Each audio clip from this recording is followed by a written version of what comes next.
बताइए मैं आपकी क्या सेवा कर सकता हूं, आपको क्या चाहिए। ऐसी सामर्थ्य आपको प्राप्त हो सकता है।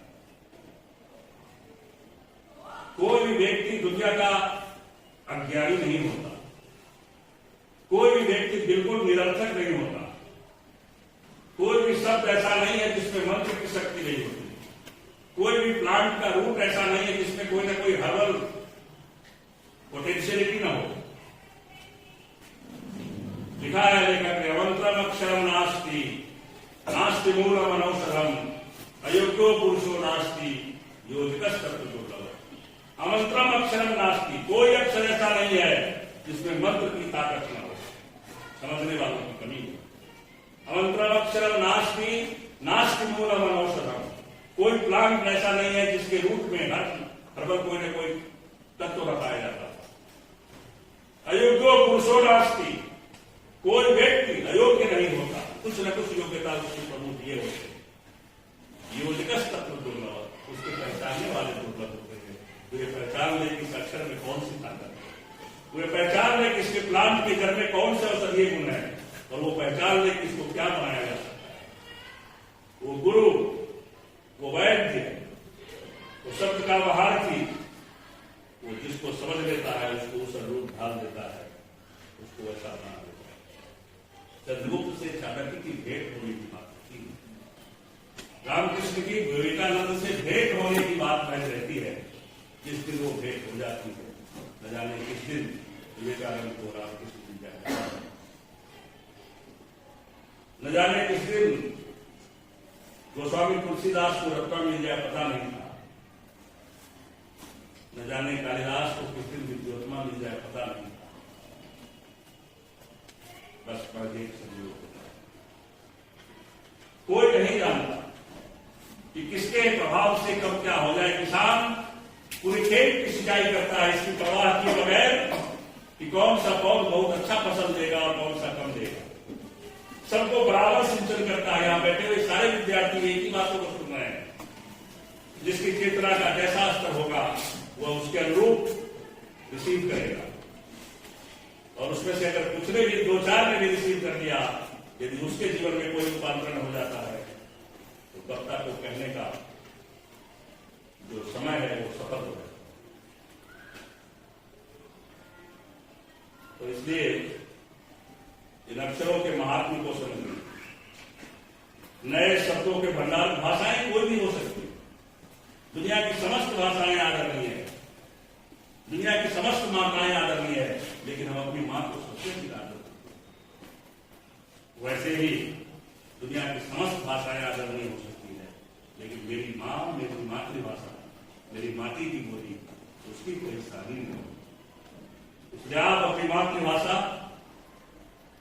जो भी आपकी हो, या राजभाषा हिंदी, या भारत की सांस्कृतिक भाषा संस्कृत, इसके शर्तों पे कोई भाषा मत सीखिए। जैसे आप दूसरों को इस शर्त पे प्रदान नहीं करते कि मैं मां को नहीं सुना किया, उसको तो करते ही करते, उसको न करना तो पाप, दूसरे को करना तो कर्तव्य। इसको समझने की आवश्यकता है। कौन पहले, चाहे भाषा का प्रश्न हो, चाहे ज्ञान के किसी दूसरे डिसिप्लिन का प्रश्न हो, तो आप दिन भर में सब काम करिए अपने मन का, दिन में एक बार एक काम जरूर जो आपका मन न कहे वो करिए। जैसे आपका मन कर रहा हो कि मेरा पढ़ने का मन नहीं कर रहा, तो आपका मन कर रहा हो यार मेरा खाने का मन नहीं कर रहा, यानी 24 घंटे में एक काम कैसा करिए जो आपका मन न कर रहा, ठीक है ना। और किसी से झगड़ने का समय आ जाए तो सोचे बहुत कुछ जीना है, बाद में झगड़ेंगे।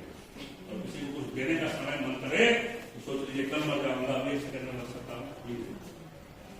क्यों? क्योंकि महाभारत में युधिष्ठिर ने कहा है दुनिया की सारी चीजें नष्ट हो जाती है, लेकिन 2 चीजें बची रह जाती है।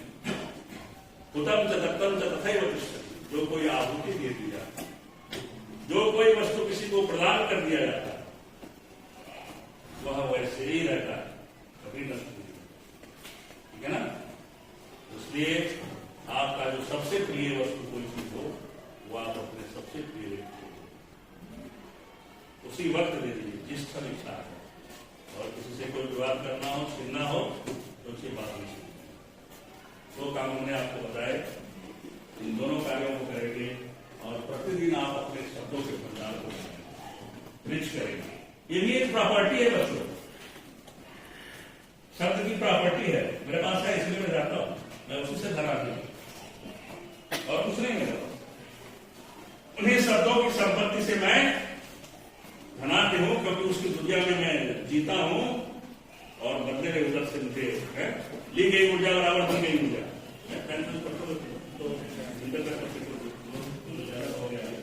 तो जिसके बाद जो होगा वही रिटर्न में देगा। आप चिंता मत करिए कि उधर से क्या फेंका जा रहा है, आप अच्छी चीज फेंकिए, हो सकता है उधर से भी अच्छी चीज। तो शब्दों इसको किसी के पिता ने नहीं बनाया, न मेरे पिता ने न मेरे आपके पिता ने। इसको जिसने बनाया वो भगवान है। पृथ्वी जल दिए आकाश होगा। अगर किसी ने बनाया तो दावा करे कि मैंने बनाया, किसी वैज्ञानिक ने नहीं बनाया। तो जिस वैज्ञानिक ने बनाया, जिसकी मानसिक उपज है वही ईश्वर है। और उसके सामने हम श्रद्धान्वित होते हैं और कहते हैं कि जीवने आधारानम स्यात् प्रधानम तत्वविदम इत्येषा प्रार्थना स्नातम। रामधारी सिंह दिनकर राष्ट्रकवि ने लिखा है, जिनमें बाकी ईमान भी वे भटक रहे वीरानों में। लग रहा है तुम्हें मन नहीं लग रहा है, मैं समाप्त कर रहा हूं। जिनमें बाकी ईमान भी वे भटक रहे वीरानों में, दे रहे सत्य की जांच मरते दम तक रेगिस्तानों में। ज्ञानी वह जो हर कदम रखे बच के तब की चिंगारी में, जिनको मस्तक का मोह नहीं उनकी गिनती ना। जिनको अपने मस्तक का मोह नहीं, अपने कुल की परंपराओं का बोध नहीं, अपने राष्ट्र पर गर्व नहीं, वह नादान होता है, बुजदिल होता है। तो प्रत्येक व्यक्ति को बुजदिल होने से बचना चाहिए, अपनी गौरवशाली परंपराओं पर गर्व करना चाहिए। कौन मेरे माता पिता है, किस समाज में मैंने जन्म लिया, किस राष्ट्र का हमने अन्न खाया, कहाँ का जल हमने पिया, कहाँ की वायु हमने ग्रहण किया, इसका कर्ज हमारे ऊपर है। इसको अदा किए बगैर संसार से अपने स्वयं के परिश्रम से, अपने निष्ठा पूर्वक किए गए परिश्रम से सरस्वती सिद्ध होती है। कोई बैठा हुआ विद्यार्थी यदि विज्ञान का हो तो ये मत समझ लेना, मैं इंटरमीडिएट तक यही साइंस को अस्पताल ही पढ़ता था, उसके बाद संस्कृत में आ गया, ठीक है ना। और इसीलिए साइंस 0 को सारा आदमी केमिस्ट्री का मैं टॉपर था इंटरमीडिएट तक। और तब मुझे लगा कि नहीं, मुझे संस्कृत का अध्ययन करना चाहिए। मैं संस्कृत में सबसे पिछड़ा हुआ विद्यार्थी था, भूखा था, मुझे कुछ नहीं आता था, सब लोग मेरे से आगे थे। लेकिन एक साल के अंदर पूरे क्लास को पीछे करके और सर्वाधिक अंक प्राप्त किया मैंने संस्कृत जैसे गुरु विषय। और आज मैं संस्कृत का प्रोफेसर हूँ, उसी शब्दों की उस थोड़ी सी समझ के कारण। बस इतनी बात मैं करके मैं अपनी बात को समाप्त करता हूँ। फिर कभी कोई अवसर होगा तो आपसे बात करेंगे। नमस्कार। सबसे अधिक बोला गया है उसका नाम है ओम। ओम है over 1000 of meaning and one of them welcome to God. और इसलिए प्रत्येक मंत्र के आगे ये लगा होता है, ठीक है ना। तो सबसे अधिक जिन चीजों को बोला गया वो यही है, और इसी से वर्ड की क्रिएशन हुई है। वर्ड क्रिएशन की बहुत सारी थ्योरी है। उस थ्योरी में से जो सबसे प्रामाणिक थ्योरी है, सिद्धांत है, जिसको नासा के वैज्ञानिक भी मानते हैं, उसके वेबसाइट पर आप जाकर के एक वीडियो सुन सकते हो। वो लिखता है कि विश्व की उत्पत्ति कैसे हुई, तो लिखा है ड्रोनिंग साउंड से हुई। बट इज ड्रोनिंग साउंड, वो ड्रोनिंग साउंड वही है ओंकार की ध्वनि। पुरानी गाड़ी स्टार्ट होती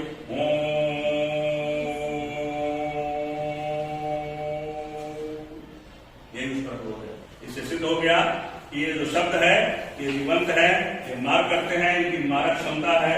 और जो इसको सिद्ध कर लेता है वह बहुत बड़ा संपत्तिशाली वाला व्यक्ति हो जाता है। और इसलिए शब्द हमारी संपत्ति है कि जिसके पास इसका भंडार भरा हो जाता है तो बहुत अच्छा लेखक हो जाता है, तो बहुत अच्छा अंक प्राप्त कर सकता है, तो बहुत अच्छा वक्ता हो जाता है। शब्द उसके इशारों में चलता है, शब्द का वह जादूगर कहलाता है। और भरतृहरि ने लिखा है इदम अमृतमं विश्वम जायेत मौनत्रयम् आ संसारम यदि शब्द ज्योति न प्रकाशते। ये पूरा संसार अंधकार में होता, संसार का प्रत्येक व्यक्ति अंधा होता यदि शब्द नाम की ज्योति न होती।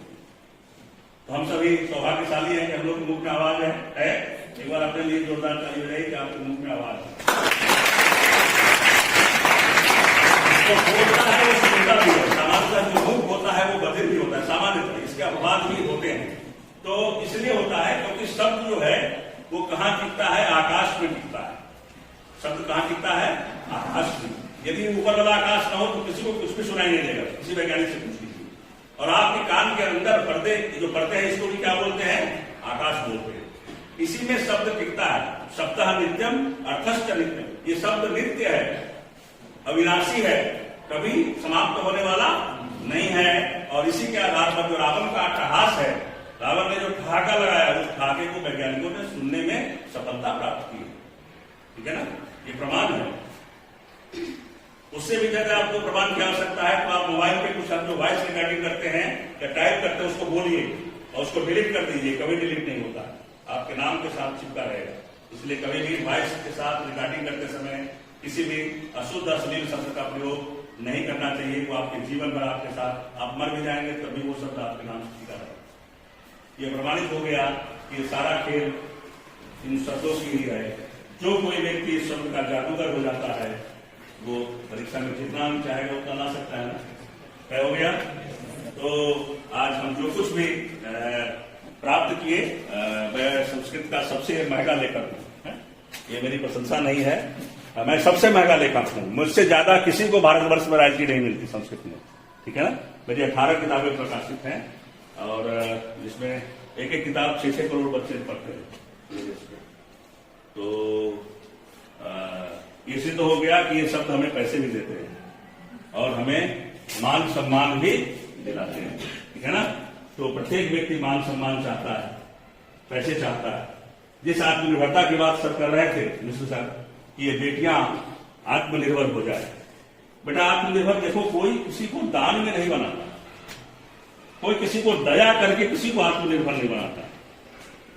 क्योंकि मायूस यूं न शाम से ढलते रहिए, जिंदगी भोर है सूरज सा निकलते रहिए। एक ही पांव पे ठहरोगे तो थक जाओगे, धीरे धीरे ही सही राह पर चलते रहिए। इसीलिए कहा गया है चरित्र, कहा गया हमारे शास्त्र में कलयुग शयानो भवति। जो कलयुग है वो व्यक्ति होता है, कलयुग युग नहीं है। कलयुग क्या है? जो सोता है वो कलयुग है। कलयुगो शयानो भवति, कलयुग सोता है। संजानानो द्वापर, जो उठ के खड़ा हो जाता है तो द्वापर हो जाता है। और जो चल देता है वो त्रेता होता है, जो चलता ही रहता है वो सतयुग होता है। तो आप यदि चलते ही रहोगे तो आप सतयुग हो जाओगे। सोए हुए हो तो कलयुग हो, उठ के खड़े हो गए तो द्वापर हो, और चल दिए तो त्रेता हो, चलते ही रहो तो सतयुग हो। ये चारों युग प्रत्येक व्यक्ति के जीवन में ईश्वर प्रदान करते हैं। अगर ईश्वर से कोई किसी को समस्या हो तो जैसे बहुत लोग कहते हैं सर आप आते तो ईश्वर ईश्वर बहुत करते हैं, हम ईश्वर को नहीं मानते।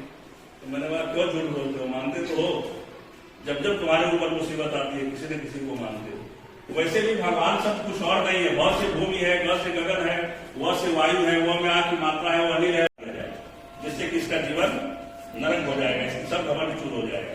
क्योंकि वो थोड़ी सी अहंकार भी हो गई थी विद्या के कारण। लोगों को जो पराजित होते थे उसे अपमानित करने लगते थे। ऐसा नहीं करना चाहिए। विद्या को विनम्रता देती है, फिर उदारता कहां से आ गई? खैर, तो उसने सोचा कि सबसे मूर्ख व्यक्ति की खोज की जाए। जो सबसे मूर्ख व्यक्ति होता है वो जल्दी विवाह करने को तैयार हो जाता है, और जो समझदार होता है कहता नहीं, अभी नहीं, अभी तो मैं कैरियर दिस दैट है, वो विवाह से बचता है। नहीं, अभी नहीं करूंगा, अभी नहीं करूंगी, तो मुझे ये करना, ये करना। मूर्ख व्यक्ति को पूछो उसको विवाह करना, हाँ करेंगे। दूसरे कह दो बड़ी ज्ञानी से कराएंगे तुरंत तैयार, बड़ी सुंदर है उससे कराएंगे तुरंत तैयार। तो एक मूर्ख व्यक्ति जो जिस वृक्ष पर बैठा था, जिस डाल पर, उसी को काटा, बोले इससे मूर्ख कोई नहीं होगा। बोले विवाह करोगे? बोले हाँ करेंगे। बोले सब देखिए, बोलना कुछ नहीं। तैयार हो गया। वो कालिदास नाम का ही व्यक्ति था और उसको लाया गया और उसको कहा गया शास्त्रार्थ कराया गया। और शास्त्रार्थ में चाल से, चालबाजी से, है ना, उसको पराजित करा दिया गया विद्योत्पा को। उसने कहा कि एक आंख तोड़ेंगे, एक उंगली दिखाया तो इसने मूर्ख दिखाई, इसने कहा दोनों आंख तोड़ देंगे। तो उसने कहा कि ये कह रहा है कि केवल जीव नहीं है, जीव है और ब्रह्म है। ऐसे करके प्रश्नोत्तर का दौर चला। अंतोगत्वा उसका विवाह उसके साथ हो गया। बाद में विद्योत्पा को पता लगा ये तो शुद्ध उच्चारण भी नहीं कर सकती है, तो उसको अपमानित किया। और बाद में वह ईश्वर की कृपा से, अपनी साधना से, तपस्या से जंगल में जाकर तपस्या की, काली की आराधना की। इसलिए उनका नाम कालिदास पड़ा। काल्या दास थी कालिदास। तो ऐसे काली के दास होने के कारण, क्योंकि वो मरने से नहीं डरता था, दीपक प्रतिदिन मंदिर में जलाने की प्रथा थी। बाढ़ आ गई और बाढ़ आने के परिणाम स्वरूप कोई भी आदमी मंदिर में दीपक जलाने को तैयार नहीं था। मूर्ख व्यक्ति मरने से भी नहीं डरता। बुद्धिमान व्यक्ति 4 बार सोचता है कि मर जाऊंगा, मेरा ये काम कौन करेगा, मेरा ये काम। उसको रिस्क लेने का जो चांस है बहुत कम होता है प्रोबेबिलिटी, और जो मूर्ख व्यक्ति होता है उसकी रिस्क लेने की प्रोबेबिलिटी बहुत अधिक होती है। उसने कहा मैं डालूंगा। और वो कालिदास एक हाथ से तैरता हुआ दूसरे हाथ में दीपक जलाता हुआ मंदिर में भगवान मां काली के मंदिर में पहुंचा देता है। उनके कृपा स्वरूप उनको आशीर्वाद मिलता है कि आज की रात जितने भी शास्त्रों का अध्ययन करोगे वो सारे शास्त्र तुम्हारे लिए हस्तामलक हो जाएंगे, तुम्हें सिद्ध हो जाएंगे। कालिदास उस रात पूरी रात साधना करते हैं, उस घोर साधना में जितने शास्त्र का अध्ययन करते हैं सारे शास्त्र उनको आत्मगत हो जाता है। और तब पुनः अपनी पत्नी के पास उपस्थित होता है। पत्नी पूछती है कोई विशेष बात क्या? अष्ट कष्टित बात विशेष, ऐसा भी द्योतपा ने कहा। जब उन्होंने डोर नॉक किया, अनावृतम कपाटम देख, दरवाजा खोलो, तो उस तरह से द्योतपा ने कहा कि तुम तो मूर्ख थे, कौन सी ऐसी विशेष बात है कि तुम मिलने आ गए मुझसे, तुमको तो मैंने भगा दिया। लोग कहते हैं कि पुरुष प्रताड़ित रहता है महिलाओं से, मैं उदाहरण दे रहा हूं कि पुरुष प्रताड़ित है महिलाओं से, महिला प्रताड़ित पुरुष से नहीं। भगा दिया गया था घर से। वो आए, उसने अपनी विद्या का परिचय दिया कालिदास ने। और ये शब्द कैसे जीवंत होते हैं इसका उदाहरण मैं बताने का प्रयत्न कर रहा था। अष्टि कष्टित बात विशेषण, ये 3 शब्द द्योतपा ने बोले। कालिदास ने 7 ग्रंथ लिखे थी मोटी मोटी, उसमें से 3 ग्रंथ 3 शब्दों से लिखे। विद्योतपा उसने अपना दिखाया कि देखो ये ज्ञान है कि तुमने जो 3 शब्द कहे, मैं तीनों शब्द से एक शब्द से एक ग्रंथ की रचना कर देता हूं। अब बताओ कि बात कोई विशेष है या नहीं। तो अष्टि से उन्होंने लिखा, अष्टुत्रश्याम ऋषि देवतात्मा हिमालय नाम लगा कि राजा पूर्वा पर्वत निधि वगाई दिव्यायुमानंद। ऐसा अष्टि से कुमार संभव नाम का 18 शब्दों का महाकाव्य लिख दिया। कष्टित नाम से मेघदूत लिख दिया। क्या लिखा?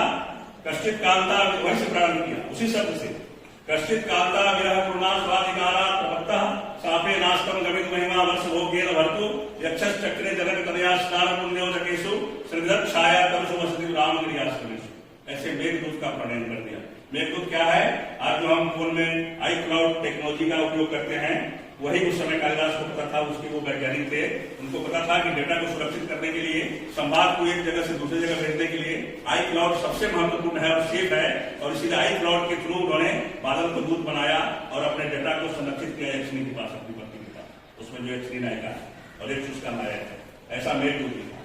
तीसरा शब्द था वाग विशेषा, उसने महाकाव्य लिखा रघुवंश और लिखा वागर्थ संपृक्त वागर्थ प्रतिपत्तये जगतः पितरो वंदे पार्वती परमेश्वर। ऐसे 3 ग्रंथों का प्रयोग किया तो यह सिद्ध होता है कि ये शब्द जीवंत हैं, ये मार करते हैं, इनकी तासीर होती है, इनका मर्म होता है, इनकी मारक क्षमता होती है। इतनी बात आपको समझ में आ गई होगी कि ये शब्द यूं ही ऐसे नहीं लिख दिए जाते। और इसलिए ये शब्द ब्रह्म है। जो कुछ भी हम बोलते हैं इसी कॉस्मोस में रहता है। समान ध्वनियां